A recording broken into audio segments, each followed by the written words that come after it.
Welcome back, everyone, to the next edition of Social and Emotional Learning from December 2nd. This week, we talked about building a calming space at home.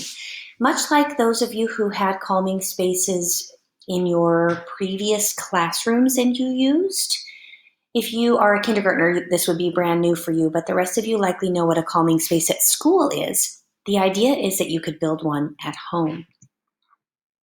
We practiced an activity called Settle Your Glitter.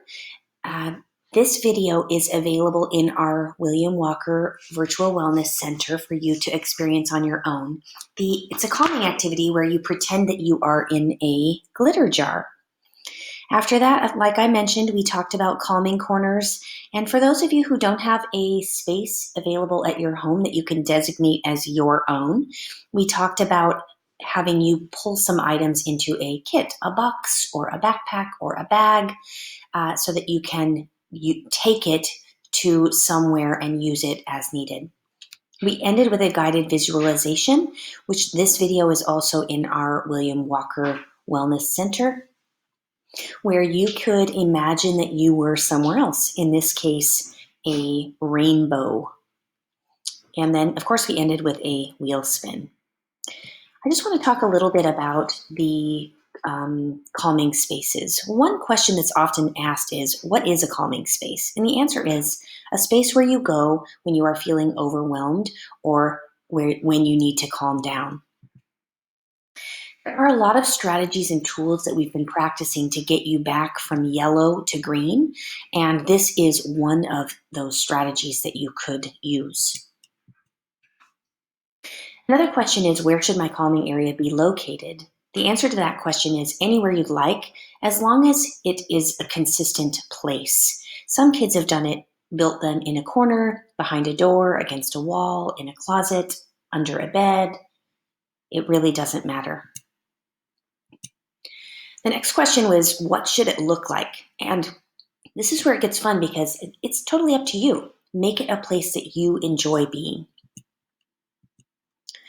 What should you put in your calming area? Other children have had success with stuffies, art or coloring or drawing materials, headphones for silencing or bringing in noise that you enjoy like music, books, blankets or soft materials, bubbles.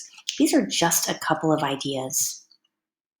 A few more might be fidget type items, Play-Doh or blocks or materials. Some kids helps them to focus on taste, so gum or hard candy could work.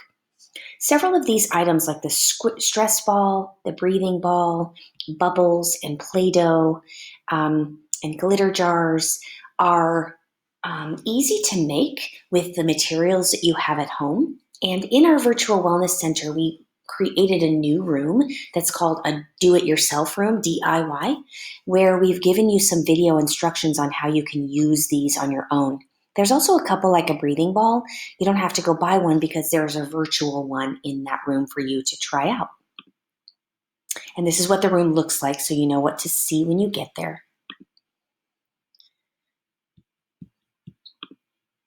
Click the wrong button there. All right, and then the one last thing that we ended with was to remind students that it's important to interrupt the cycle of escalation. And when you're feeling green, when you're feeling blue, usually you're a little bit down. When you're feeling green, this is where we want to be. This is our learning ready zone, as we've learned before.